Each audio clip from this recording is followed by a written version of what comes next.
नमस्कार, मैं हूं रविंद्र जैन और आप देखना शुरू कर चुके हैं सबकी खबर। मध्य प्रदेश में भारतीय जनता पार्टी की सरकार ने अब काम शुरू कर दिया है। काम तो भारतीय जनता पार्टी की सरकार लंबे समय से कर रही है, लेकिन इस बार डॉक्टर मोहन यादव की सरकार है और मोहन यादव की सरकार ने जो शुरुआत की है उसमें कहीं ना कहीं सनातन की सुगंध आती है। मैं नहीं बोल रहा हूँ, अधिकांश लोग बोल रहे हैं। वो इसलिए कि उनके जो पहले 3 आदेश हुए हैं उसमें उनका पहला आदेश है कि जितने भी धार्मिक स्थल हैं वहाँ ऊंची आवाज़ में बजने वाले जो लाउड स्पीकर हैं उन्हें उतार दिया गया है। दूसरा उनका कहना है कि खुले में जो मांस, मछली, अंडे बेचे जा रहे हैं उनको रोक दिया गया है। और तीसरा, जो गुंडे बदमाश, आदतन गुंडे और बदमाश हैं, उनकी जमानतें रद्द करने के आदेश दे दिए गए हैं।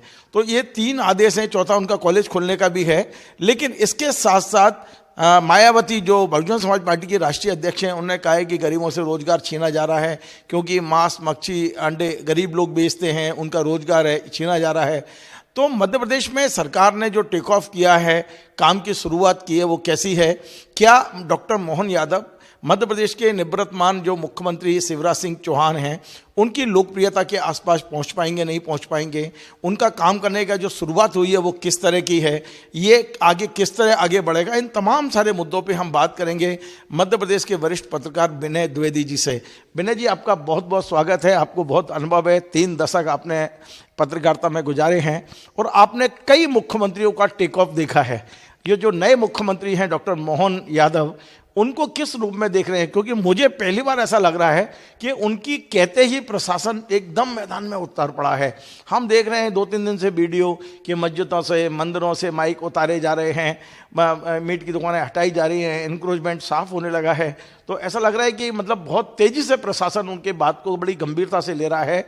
अभी ये जरूरी है कि गुंडों की जो जमानतें रद्द होनी है उसकी प्रक्रिया शुरू नहीं हुई है, लेकिन मध्य प्रदेश के मुख्यमंत्री की बात को प्रशासन इतनी गंभीरता से लेकर, ये तो वैसे ही करना चाहिए था, मुख्यमंत्री आदेश दे ना दें, लेकिन प्रशासन ने जिस तरह से काम शुरू किया है, इस सरकार ने जैसे टेक ऑफ किया है, आपको क्या लगता है? देखिए, नया पहलवान जब अखाड़े में आता है तो वो अपने आने का एहसास तो कराता है। और चूंकि शिवराज जी ने मध्य प्रदेश में इतनी लंबी लाइन खींची है 18 साल में, उनकी आलोचना आप भी करते रहे, मैं भी करता रहा हूँ, बड़े आलोचकों में हम लोग रहे हैं, लेकिन उन्होंने इतनी लंबी रेखा खींची है शासन की। और ये तब संभव हुआ है जब उन्होंने बहुत से काम किए, इसलिए चुनाव जीते हैं। तो डॉक्टर मोहन यादव के सामने सबसे बड़ी चुनौती तो वही है कि जो पहले सरकार थी, भाई कांग्रेस को हरा के अगर आए होते ये तो दूसरी परिस्थितियां होती। 18 साल की सत्ता के बाद कंटिन्यू आपकी पार्टी की सरकार और आपको उसको लीड करना है, तो चुनौती भी बड़ी है, क्योंकि आपसे उम्मीदें ज़्यादा हैं। और इसलिए वो अपने होने का एहसास जो है फर्स्ट डे से करा रहे हैं। अब रही बात ये सनातन को लेके कि लोग जो है लाउड स्पीकर और ये सब, मैं इसको ऐसे देखता नहीं हूँ। दरअसल बहुत अच्छा प्रयास है ये कि ध्वनि विस्तारक यंत्र जो हैं वो सीमा में रहें। दुर्भाग्य ये है कि ये नेताओं के भी अगर सीमा में रहें तो ज़्यादा अच्छा है। केवल जो है मंदिर और मस्जिदों के सीमा में रहें, उससे बहुत ज़्यादा लाभ नहीं होगा ओवरऑल, क्योंकि ये वृद्धों के लिए, बच्चों की पढ़ाई के लिए, सबके लिए दिक्कतपूर्ण बात है। तो इसको बहुत सख्ती के साथ लागू किया जाना चाहिए। और जब नेताओं के जीत के जुलूस निकलते हैं और डीजे बजते हैं, शादियों के डीजे बजते हैं, उन पे भी ये लागू होना चाहिए। मैं इसके पक्ष में एक। दूसरा जो है जो मांस और की दुकानों का मामला है, देखिए उन पे जो जिम्मेदारी है वो मोदी जी ने जो है जिस नज़रिए से डाली है, आरएसएस का भी एक एजेंडा है जिसको भी डॉक्टर मोहन यादव को जो है पूरा करना है। वो शिवराज नहीं है। शिवराज हर समुदाय के फेवरेट रहे हैं, मोहन यादव वो परफॉर्म नहीं करेंगे और ये उन्होंने अभी बता दिया है। तो इसलिए अब उससे बेरोजगार लोग होंगे कि नहीं होंगे, वो बहुत सारी चीज़ें हैं। और उसमें सिर्फ मुसलमानों का मामला नहीं है, मैं खुल के बात कर रहा हूँ।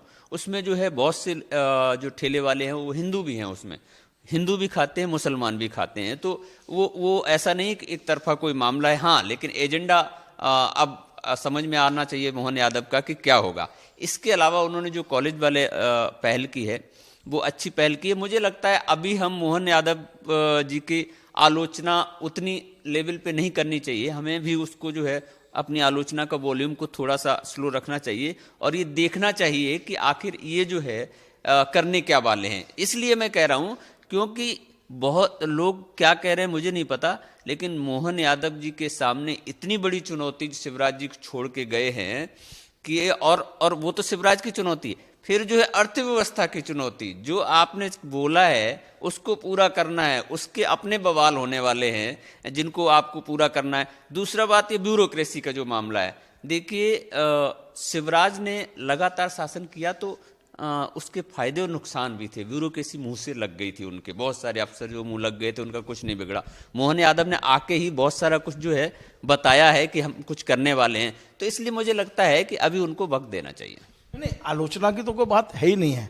अभी तो उनके जो आदेश हुए हैं हम केवल उनकी समीक्षा कर रहे हैं, पर एक शब्द जो पता नहीं क्यों कैसे गढ़ा जा रहा है कि उनके आदेशों से सनातन की सुगंध आ रही है। मैं इन शब्दों को नहीं मानता व्यक्तिगत तौर पे, लेकिन ये जो संदेश देने की कोशिश हो रही है, जैसे आपने खुद कहा कि हिंदू भी खाते हैं, मुस्लिम भी खाते हैं, हिंदू भी व्यवसाय करते हैं, मुस्लिम भी करते हैं, हिंदू मंदिरों से भी माइक उतारे गए, मस्जिदों से भी उतारे गए, तो इसको इस रूप में क्यों देखा जाए, हरे और भगवा रंग में क्यों देखे जा रहे हैं? आदेश तो आदेश हैं और सुप्रीम कोर्ट के आदेशों का पालन हो रहा है इसमें। देखिए बिल्कुल आपने सही कहा, और जो सनातन की सुगंध की जो बात की जा रही है, असल में जो है सनातन की एक सुगंध है जो राजनीति से अलहदा है, और अभी जो सनातन की सुगंध की बात कर रहे हैं वो जो है पॉलिटिकल उसमें वो लाभ लेने की कोशिश। हाँ, वो राजनीतिक परिप्रेक्ष्य में वो बात हो रही है। सनातन को राजनीति में पहली बात तो घसीटना ही नहीं चाहिए। अब आप घसीट ही रहे हो और उसी पे राजनीति हो रही है, तो इस तरह की चीज़ें आएंगी। मेरा कहना ये है कि मुख्यमंत्री जो डॉक्टर मोहन यादव हैं वो सनातन के मुख्यमंत्री नहीं हैं, वो जो है मध्य प्रदेश की जनता के मुख्यमंत्री हैं। जनता ने चुना है उन्हें जो है किसी धर्म ने नहीं चुना है जो उनको उस तरह से तमगे देना चाहिए। ये बात अलग है, उस पर राजनीति लोग करेंगे, करने दीजिए, लेकिन मध्य प्रदेश के मुख्यमंत्री हैं और उनको जो है उसी हैसियत से मुझे लगता है परफॉर्म भी करना चाहिए। अब बिना जी एक बड़ी महत्वपूर्ण बात है, हमने 2 दिन पहले डॉक्टर मोहन यादव जी ने बुलाया था मीडिया को, हम लोग पहुंचे थे। मैंने उनसे एक सवाल पूछा था कि मध्य प्रदेश में लाडली बहना योजना जारी रहेगी या नहीं रहेगी। मेरे बाद मेरे कई साथियों ने भी पूछा, लेकिन डॉक्टर मोहन यादव ने इसका जवाब नहीं दिया। आज विज्ञापन भी छपा है, नारी सशक्तिकरण की बात की गई है। आज का यदि आपने विज्ञापन देखे हो सारे अखबारों में, वहाँ जब नारी के सम्मान की बात आई है तो उन्होंने ये तो कहा है कि आपको नगद राशि मिलती है, पर लाडली बहना योजना से कहने से बच रहे हैं। क्या कारण है कि नई सरकार लाडली बहना शब्द जुबान पे लाने से भी बच रही है? कारण क्या है, जबकि शिवराज जी का कहना है कि लाडली बहना नई ही सरकार बनवाई है? देखिए असल में एक इसका पक्ष जो है वो राजनीतिक और एक पक्ष आर्थिक पक्ष है। राजनीतिक पक्ष से भी डॉक्टर मोहन यादव को समस्या ये है कि वो जो है शिवराज जी की लाइन है ना, उन्होंने खींची लंबी लाइन। और आर्थिक मोर्चे पे ये है कि हर महीने आप तकरीबन 1000 करोड़ का कर्ज लेके और व्यवस्था चला रहे हो, लोगों की तनख्वाहें दे रहे हो, शासन कर रहे हो। तो अभी तक जब शिवराज जी थे चुनाव से पहले तक, तब जो है बजट का कई सारे मदों का पैसा काट के और वो लाडली बहना के लिए बजट जो है लेके आए थे पैसा। भाई ये ऐसा तो है नहीं, जो लोग जानते हैं वो तो जानते हैं, ऐसा तो है नहीं ऊपर से पैसा आएगा या सिर्फ मुख्यमंत्री ने ऑर्डर कर दिया और मशीन नोट छाप देगी, ऐसा सिस्टम होता नहीं। तो इसलिए अब चूंकि वो पैसा खत्म हो रहा है, तब आप पैसा कहाँ से लाएंगे? क्यों? क्योंकि दूसरी योजनाओं को जो है आपने रोका है, उनको भी कष्ट है, वो भी वहाँ पे विरोध होगा। तो इसलिए मोहन यादव जी के लिए ये बड़ी मुश्किल चीज़ है। बिना जी परसों हमने आज तक चैनल पे एक एजेंडा कार्यक्रम आता है, उसमें करीब आधे घंटे का नड्डा जी का सुना था। नड्डा जी ने शिवराज सिंह को लेके बहुत बड़ी बात कही, पता नहीं आपको जानकारी में है कि नहीं। उन्होंने कहा था कि हम शिवराज जी के पुनर्वास यानी कि शिवराज जी को कोई नई जिम्मेदारी देने के बारे में गंभीरता से विचार कर रहे हैं, क्योंकि हमारे शिवराज जी लंबे समय के मुख्यमंत्री हैं, अनुभवी नेता हैं और योग्यता अनुभव दोनों का उपयोग पार्टी करना चाहती है। लेकिन उन्होंने क्या लगाया सुनिए आप। राहुल कंवर ने कहा कि उनके समर्थक चाहते हैं कि उन्हें पद मिले, तो नड्डा जी ने कहा, जो राष्ट्रीय अध्यक्ष है भारतीय जनता पार्टी के, कि यदि आए दाएं वालों ने सिफारिश की तो शिवराज जी का नुकसान हो जाएगा। क्योंकि अब ये जो भारतीय जनता पार्टी है वो नई भारतीय जनता पार्टी है, इसमें ना गुट होगा ना कोई नेता होगा, जो होगा वो कार्यकर्ता होगा और जो होगा वो पार्टी के सिद्धांत के लिए समर्पित होगा। लेकिन भारतीय जनता पार्टी में जो चेंज आया है, आपने भी देखा कि जिस तरह मुख्यमंत्रियों के चयन हुए हैं। अब मैं आता हूँ मूल प्रश्न पे, ये मैंने एक भूमिका बनाई, शिवराज जी का भविष्य क्या देख रहे हैं आप? देखिए वो शांत बैठने वाले नहीं हैं, वो ट्रैक्टर के स्टीयरिंग पे जो है विजुअल्स उनके आ चुके हैं। वो ऐसा नहीं है कि नहीं, ऐसा तो नहीं कि इससे उनका बड़ा नुकसान हो जाए कोई पार्टी में। देखिए मुझे लगता है कि शिवराज जी की सोच जो इतने सालों में हम लोगों ने देखा है, उनका बहुत नुकसान राजनीतिक रूप से करने का मामला अगर कोई करे भी तो भी वो कुछ करने वाले नहीं हैं, ऐसे मुझे नहीं लगता है कि वो हैं। ये ठीक है कि उनको तकलीफें कब होंगी, जैसे वो विजुअल्स जो आए कि किसी महिला ने उनसे कुछ बोला, उसको अगर परेशानी हुई तो वो बात को उठाएंगे शासन के स्तर पे, ऐसा नहीं कि वो चुप रहेंगे। लेकिन वो जो कह चुके हैं कि उन्हें तो दरी बिछाने में भी कोई तकलीफ नहीं है।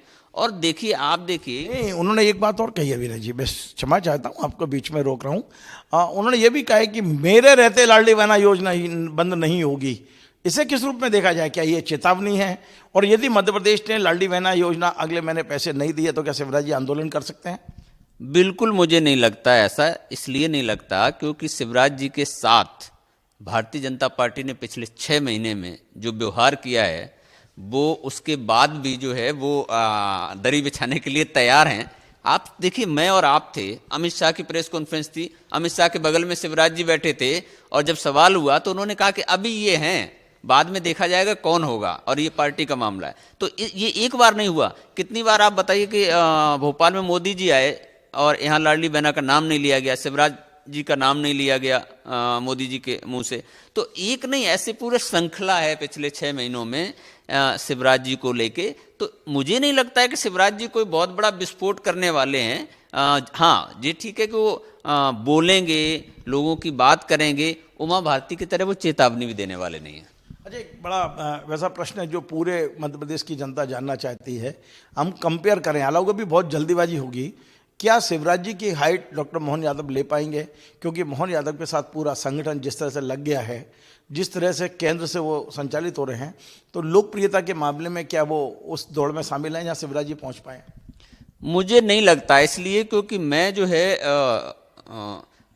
आकलन, पॉलिटिकल सिचुएशन जो होती है, राजनीतिक परिस्थितियों के आकलन पे भरोसा करता हूं। और वो ये कहता है कि मोदी जी के बाद जो है अगर कोई इस देश में है, अमित शाह जी भी नहीं हैं।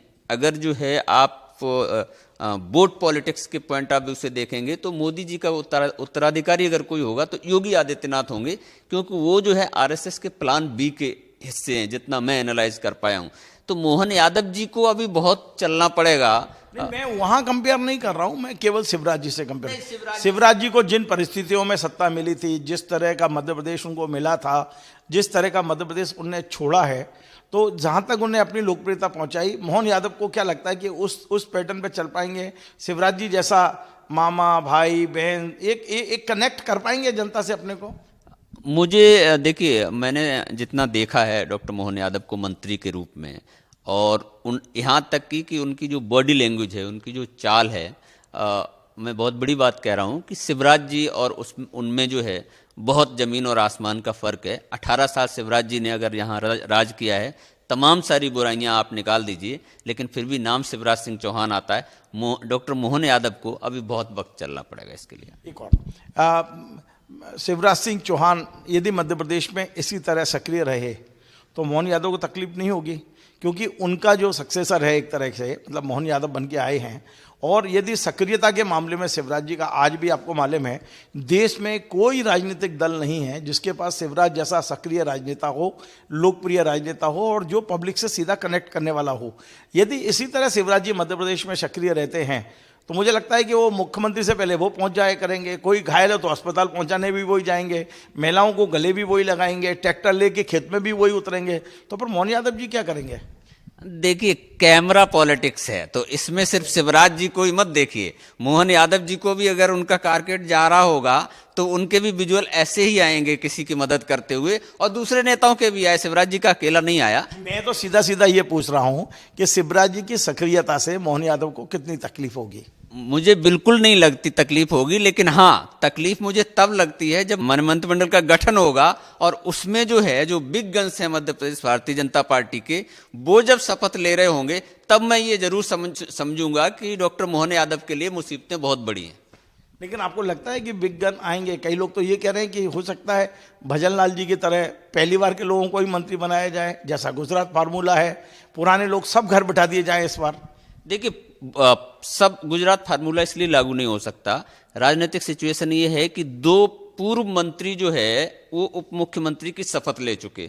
अगर गुजरात फार्मूला लागू होता तो वो भी जो है शपथ नहीं लिए होते। तो इसलिए 100% सफाई वाला मामला नहीं है। वैसे भी हारने और 2 के टिकट कटने और 1 के मुख्यमंत्री बनने के बाद अब जो है आधे तो बचे हैं, तो अब जो है आधे में से भी 4-5 आप और हम जानते हैं कि नहीं ही आएंगे, बाकी लोग सब नए आएंगे। लेकिन हाँ, ये एक बहुत बड़ी मध्य प्रदेश के भारतीय जनता पार्टी के सामने समस्या है कि कैलाश जी, प्रहलाद जी, ये जो तमाम सारे लोग हैं, ये जो है क्या तैयार होंगे? पहली तो बात ये है कि इस मंत्र मोहन यादव के अंडर में काम करने में, और अगर ये तैयार हो भी जाते संगठन के अनुशासन में, तो सवाल ये है कि क्या मोहन यादव इन लोगों से उस तरीके से काम ले पाएंगे? ये ऐसे सवाल हैं जो भविष्य की ओर इशारा कर रहे हैं कि जब वक्त आएगा तभी इनके जवाब मिल सकते हैं। अभिनय जी, एक आखिरी सवाल ये है, और ये मध्य प्रदेश में बहुत पूछा जा रहा है, वो ये कि मध्य प्रदेश में दिग्गज नेता इस बार बैठे रहे, घर बैठे रहे, एक तरह से घर बैठे रहे और पार्टी चुनाव जीत गई। आप देखिए रघुनंदन जी को, मेघराज जी को, कृष्ण मुरारी मोघे जी को, सुमित्रा ताई जी को, सेजवार जी को, बहुत सारे ऐसे, एक नहीं, प्रभा झा जी, उमा भारती, लंबी श्रृंखला है जिनने भारतीय जनता पार्टी को गढ़ा है, बनाया है, और वो ये मानते हैं कि भारतीय जनता पार्टी हम और हम हमारी भारतीय जनता पार्टी। लेकिन इस बार पार्टी ने पूरी तरह से उनको घर बिठाया। दूसरा, आपने देखा ग्वालियर में अमित शाह जी ने एक बयान दिया था चुनाव के बीच में, फूफाओं को मत मनाओ, आगे बढ़ो। तो ऐसा लगता है कि जो बड़े नेता हैं, या तो हम माने कि पीढ़ी परिवर्तन हो रहा है, या ये माने कि अब दिग्गज नेताओं से ये पार्टी पिंड छुड़ाना चाहती है और नया नेतृत्व को उभारना चाहती है। क्योंकि जैसा मैंने अभी बताया था, भारतीय जनता पार्टी के राष्ट्रीय अध्यक्ष नड्डा जी भी बोल रहे हैं कि पार्टी में अब गुट नहीं होंगे, पार्टी में पट्टेबाजी नहीं होगी, पार्टी में कोई भी नेता ये नहीं कह सकता कि मैं, क्योंकि यहाँ नेता कोई नहीं होगा, सब कार्यकर्ता होंगे। इसका क्या उपयोग करना है वो पार्टी दिल्ली से तय करेगी। तो ये जो नई भारतीय जनता पार्टी है, इसके बारे में आपको क्या लगता है कि अब ये सारे नेताओं की राजनीति टोटल खत्म, या कभी जो मैं नाम गिना रहा हूँ, और ये जिसमें शिवराज जी भी अब शामिल हो गए हैं और बहुत सारे नेता एक के बाद एक शामिल होते जा रहे हैं, तो ये इसको क्या किस रूप में देख रहे हैं? अनुभव को घर भेजा जा रहा है और नीचे लोग और जो नए लोग हैं उनका उपयोग किया जा रहा है? मैं तो इसमें जो है आरएसएस का नया रूप स्वरूप देख रहा हूं। लोग कहते हैं कि मोदी की भाजपा और अमित शाह की भाजपा, मैं इसको इस तरीके से देखता नहीं हूं। अगर ऐसा होता तो मोदी जी 2019 में भी चुनाव नहीं जीत सकते थे अगर आरएसएस साथ नहीं होती। आप याद कीजिए साइनिंग इंडिया अटल बिहारी वाजपेयी जी का, चूंकि उन्होंने आरएसएस के एजेंडे को लागू नहीं किया, एक भी मुद्दे को आरएसएस ने चुनाव में सपोर्ट नहीं किया और उसका नतीजा उनकी हार थी। तो इसलिए अभी जो है मोदी जी जो भी कर रहे हैं वो आरएसएस का जो एजेंडा है उसी को तो लागू कर रहे हैं। अब ठीक है कि वो लीड वो कर रहे हैं, तो सारी अच्छाइयाँ सारी बुराइयाँ वो आप मोदी जी में ही ढूंढेंगे, मोदी जी के ही ऊपर तोहमत लगाएंगे, उन्हीं की तारीफ करेंगे। लेकिन ओवरऑल जो कुछ हो रहा है, ये राजनीति में भी पीढ़ी परिवर्तन का दौर है। बीजेपी में कांग्रेस अभी उस लेवल पे नहीं गई है। बीजेपी चूंकि आरएसएस उसके साथ है, तो आरएसएस बहुत पहले से चीज़ों को एनालाइज करती है और उस हिसाब से अपने फैसले लेती है। बीजेपी में जो कुछ हो रहा है वो आप भले ही मोदी जी और अमित शाह जी को उसके लिए दोषी करार दे दें या कोई भी दे दे, वो अलग बात है। लेकिन मैं सदैव ये देखता हूं कि ये आरएसएस के राजनीतिक प्लान का हिस्सा है। बहुत बहुत धन्यवाद। तो आपते विनय द्विवेदी जी, बड़े विस्तार से इन्होंने मध्य प्रदेश में जो नई सरकार है उसके टेक ऑफ के बारे में बताया, और उनका कहना है कि अभी नए मुख्यमंत्री को टाइम देना चाहिए उनकी कार्यशैली को देखने के लिए। लेकिन इतना तय है कि जो निवृत्तमान मुख्यमंत्री हैं शिवराज सिंह चौहान, उनकी जो लोकप्रियता है, उनका एक जो दायरा है, उस तक पहुंचने के लिए मोहन यादव को अभी लंबी यात्रा करनी होगी। जहां तक नई भारतीय जनता पार्टी का सवाल है, तो उनका ये कहना है कि भारतीय जनता पार्टी पीढ़ी परिवर्तन के दौर से गुजर रही है, लेकिन ये मान के चलें कि इसके पीछे पूरी प्लानिंग और एनालिसिस राष्ट्रीय स्वयंसेवक संघ का है। आपको हमारा ये कार्यक्रम पसंद आए, आप इसे शेयर करें, लाइक करें, कमेंट करें, और आपसे बार बार निवेदन है हमारे इस चैनल को सब्सक्राइब अवश्य करें। धन्यवाद।